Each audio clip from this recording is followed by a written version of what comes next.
नमस्कार दोस्तों, आपका स्वागत है टारगेट सीटेट चैनल में। आज हम आपके पास लेके आए हैं इन्वायरमेंट यानी कि ईवीएस का चैप्टर और चैप्टर नंबर 8 है, जो कि बहुत महत्वपूर्ण चैप्टर है। हम आपको 1 से लेके 7 तक बता दिए हैं और ये ईवीएस का लास्ट चैप्टर है, जो कि पर्यावरण एवं पारिस्थितिकी, इन्वायरमेंट एंड इकोलॉजिक, ये चैप्टर से आपके कुछ महत्वपूर्ण प्रश्न हैं, वो आपको हम बता देते हैं। अगर आपका इसका नोट्स जानना चाहते हैं तो नीचे एक टेलीग्राम ग्रुप का लिंक दिया हुआ है, उस ग्रुप में आप ज्वाइन कीजिए, वहाँ बहुत सारे आपको नोट्स मिलते रहेंगे। तो चलिए दोस्तों, स्टार्ट करते हैं।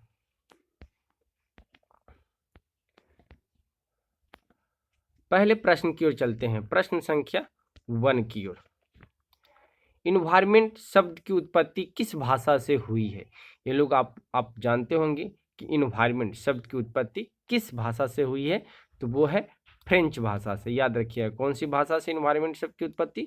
तो फ्रेंच भाषा से हुई है।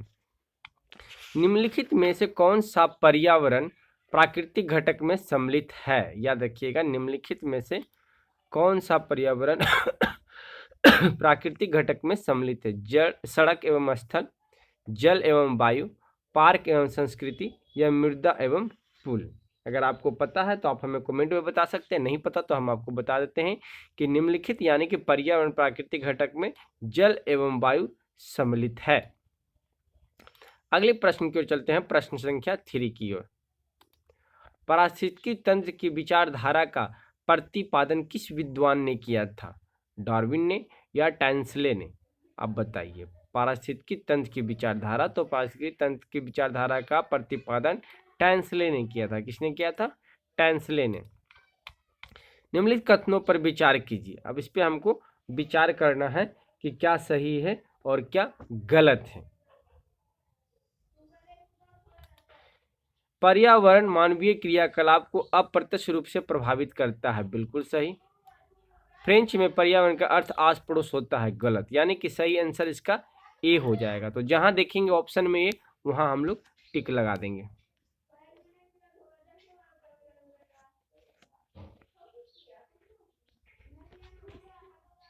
यहाँ देखिए ऑप्शन में ए सही है, तो इसका सही आंसर ए हो जाएगा। अगले प्रश्न की ओर चलते हैं, प्रश्न संख्या 5 की ओर। निम्नलिखित में से कौन सा कथन सही है? इसमें से कथन दिया हुआ कौन सा कथन सही है वो हमको देखना है। पारिस्थितिकी तंत्र के अध्ययन को पारिस्थितिकी कहा जाता है, बिल्कुल सही, सही बात है। पारिस्थितिकी तंत्र प्रकृति की क्रियात्मक इकाई होती है, बिल्कुल सही। उष्ण कटिबंधीय पारितंत्र सबसे उत्पादक पारितंत्र होता है, बिल्कुल सही। यानी कि इसका तीनों ऑप्शन सही है, ए भी सही है, बी भी सही है और सी भी सही है। तो ऑप्शन में हम देख लेंगे कि ए और बी और सी कहाँ है, वहाँ पे हम लोग टिक लगा लेंगे। तो देखिए इसका ऑप्शन ए बी सी यहाँ सही है, इसमें हम लोग टिक लगा लेंगे। प्रश्न संख्या 6 की ओर चलते हैं। निम्नलिखित को सुमेलित कीजिए। इधर जैव घटक दिया हुआ है, इधर घटक दिया हो, और इसको हमको मिलान करना है जैव घटक के। यानी कि उत्पादक, तो हम लोग उत्पादक किससे निर्भर रहते हैं? उत्पादक पौधे। याद रखिएगा, उत्पादक जब भी आएगा तो पौधे में आ जाएगा। फिर आ जाइए उपभोक्ता, तो उपभोक्ता हो जाता है लोमड़ी से। और अपघटन करता, तो अपघटन करता आ जाएगा कवक से। यानी कि 1 का सी, 2 का ए और 3 का बी। ये ऑप्शन जहां होंगे वहां हम लोग टिक लगा लेंगे। तो देख लेते हैं ये ऑप्शन कहाँ है। ये ऑप्शन 2 में है, तो इसका सही आंसर 2 हो जाएगा। अगले कथन की ओर चलते, कथन संख्या 7 की ओर। खाद्य श्रृंखला के संबंध में निम्न कथनों पर विचार कीजिए। अब हम लोग को इस पे विचार करना है, खाद्य श्रृंखला पे, कि कौन सा कथन सही है। ऊर्जा का मुख्य स्रोत सूर्य है, बिल्कुल सही। सही लोग जानते हैं कि जितने भी हमारे देश में या पृथ्वी पे जो भी मुख्य स्रोत है, उस सूर्य से सबसे अधिक ऊर्जा प्राप्त होती है। खाद्य ऊर्जा का प्रवाह एक दिशीय होता है। बिल्कुल सही, खाद्य ऊर्जा का प्रवाह एक दिशीय होता है। यह विभिन्न जीवों का एक क्रम होता है जिसके द्वारा खाद्य ऊर्जा का प्रवाह होता है। ये भी सही है, यानी कि ये तीनों ऑप्शन सही है। ए भी सही है, बी भी सही है और सी भी सही है। तो जहां देख लेंगे ऑप्शन वहां पे हम लोग टिक लगा लेंगे। तो इसका सही आंसर 4 हो जाएगा, ए, बी और सी। अगले प्रश्न की ओर चलते हैं, प्रश्न संख्या 8 की ओर। निम्नलिखित कथनों पर विचार कीजिए। अब यहाँ पे हम लोग को विचार करना है कि कौन सा कथन सही है। खाद्य श्रृंखलाओं का समूह खाद्य जाल कहलाता है। याद रखिए क्या इसका आंसर सही होगा। तो ये बिल्कुल सही है, खाद्य श्रृंखलाओं का समूह खाद्य जाल कहलाता है। खाद्य जाल में ऊर्जा का हस्तांतरण केवल एक दिशा में होती है। बिल्कुल गलत। खाद्य जाल पृथ्वी के प्राकृतिक संतुलन के लिए आवश्यक होता है। बिल्कुल सही, यानी कि ए और सी दोनों ऑप्शन सही हो जाएंगे। तो जहां हम लोग देखेंगे ए और सी वहां टिक लगा देंगे। तो सही आंसर इसका ए और सी हो जाएंगे। प्रश्न संख्या 9 की ओर चलते हैं। भारत के वनोन्मूलन के लिए उत्तरदायी कारक कौन है? भारत के वनोन्मूलन के लिए उत्तरदायी कारक कौन है, वो हमको चुनना है। तो इसका सही आंसर कृषि का विस्तार, खनन, हस्तांतरण की कृषि और वृक्षारोपण। तो ये नहीं होगा, यानी कि इसका ए, बी और सी तीन हो जाएंगे। तो हम लोग तीनों पे टिक लगा देंगे। सही पूछ रहा है तो यहाँ देखिए 4 में हो जाएगा, ए, बी और सी चारों। अगले प्रश्न की ओर चलते हैं, प्रश्न संख्या 10 की ओर। निम्नलिखित को सुमेलित कीजिए। अब इसको हमको सुमेलित करना है। यहाँ अंतर्राष्ट्रीय सम्मेलन है और इधर पहल किया गया है, किसके द्वारा पहल किया गया वो हमको मिलान करना है। तो इसको सीधा हम मिलान कर देंगे। स्कॉट होम सम्मेलन 1972, एक पृथ्वी सम्मेलन 1992, एजेंडा 21। स्टॉक होम सम्मेलन 1972, जून पर्यावरण दिवस। इसका डिफिनेशन भी हमारी वीडियो में आपको मिल जाएंगे देखने के लिए। एक ही पृथ्वी क्या है, एजेंडा 21 क्या है और 5 जून पर्यावरण दिवस क्या है, उसका पूरा डिफिनेशन हम अपने यूट्यूब चैनल पर डाल दिए हैं। आप चाहें तो चेक कर सकते हैं। यानी कि का सही 1 का ए, 2 का बी और 3 का सी हो जाएंगे। तो जहां हम ऑप्शन ये देखेंगे वहां पे हम लोग टिक लगा देंगे। तो सही आंसर इसका 1 हो जाएगा। ये देखिए।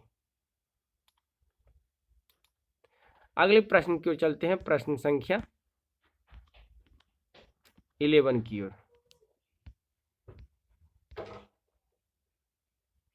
निम्नलिखित कथनों पर विचार कीजिए। अब इस पे हम लोग को विचार करना है कि कौन सा कथन सही है। ए, पर्यावरण संरक्षण अधिनियम सन 1986 को लागू किया गया है। बिल्कुल सही, जो पर्यावरण संरक्षण अधिनियम 1946 को लागू किया गया है। दूसरा है पृथ्वी सम्मेलन 1992 के केंद्र में पर्यावरण और विकास था। बिल्कुल सही, ये भी अभी सही। इसके पीछे वाले क्वेश्चन में आपने पढ़े होंगे, देख लीजिए इसका ऑप्शन देख लीजिए, ए बी दोनों। तो यहाँ पे हम लोग चल जाएंगे ए और बी दोनों पे चले जाएंगे क्योंकि दोनों आंसर सही है।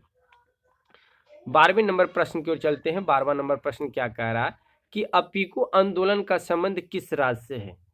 बहुत बार जनरल कंपटीशन की आप लोग तैयारी करते हैं तो इसका आंसर जानते होंगे। अगर जानते होंगे तो नीचे कमेंट करके आप बताइए कि अपिको आंदोलन का संबंध किस राज्य से है।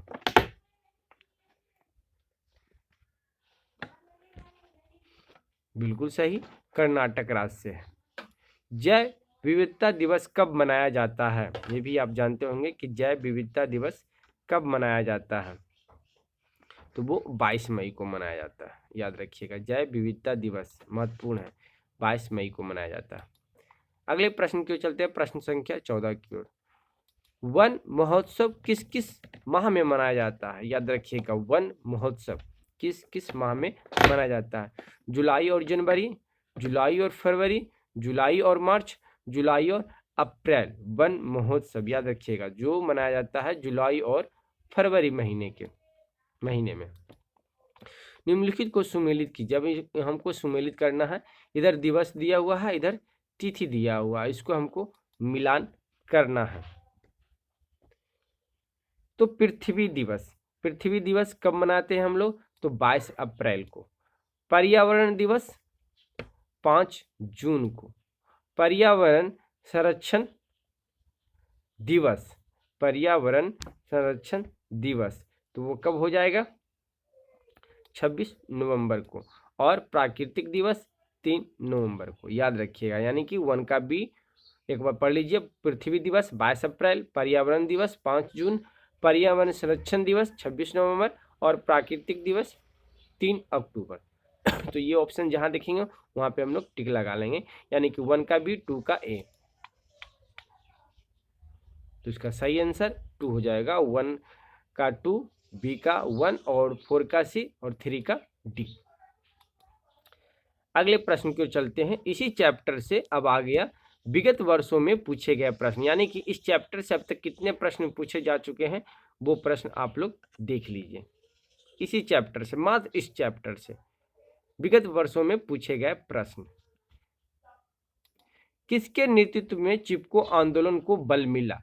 सीटेट जून 2011 में पूछा गया प्रश्न है कि किसके नेतृत्व में, तो वो थे सुंदरलाल बहुगुणा के नेतृत्व में चिपको आंदोलन को बल मिला। अगला प्रश्न संख्या 17 की ओर चलते हैं। कक्षा 5 की पर्यावरण अध्ययन की पाठ्य पुस्तक का एक पाठ उसी से ठंडा उसी से गर्म डॉक्टर जाकिर हुसैन द्वारा लिखी गई एक कहानी है। उन्होंने बच्चों के लिए ऐसी कई कहानियां लिखी है। अपनी मृत्यु के समय वे क्या थे? सीटेट सितंबर 2015 में पूछा गया था। भारत के मुख्य न्यायाधीश, भारत के उपराष्ट्रपति, भारत के राष्ट्रपति या भारत के प्रधानमंत्री क्या है? अगर आप जानते हैं तो बताइए कमेंट में, अगर नहीं जानते हैं तो हम बताते हैं कि उस समय भारत के राष्ट्रपति थे। अगले प्रश्न की ओर चलते हैं। लास्ट प्रश्न है ये। जो व्यक्ति जंगल में कम से कम 25 वर्षों से रह रहे हैं उनका उस जंगल भूमि पर और उसमें पैदा होने वाली वस्तुओं पर अधिकार है। यह जनादेश किसके द्वारा दिया गया है? सीटेट सितंबर 2016 में पूछा गया प्रश्न है। ए, संविधान अनुसूचित जाति आदेश संशोधन विधेयक 2012, भारतीय जंगल अधिनियम 1927, जंगल अधिकार अधिनियम 2007 या भूमि अधिग्रहण अधिनियम 1894। अगर आप जानते हो तो बताइए, नहीं जानते तो हम बता दें कि जो अधिकार है वो जंगल अधिकार अधिनियम 2007 के द्वारा। तो दोस्तों ये वीडियो आपको कैसी लगी आप हमें कमेंट करके जरूर बताइएगा, और ऐसे ही वीडियो पाने के लिए आप हमारे चैनल पर बने रहें। हम आपको सीटेट का लेटेस्ट वीडियो आपके पास लेके आएंगे। धन्यवाद दोस्तों।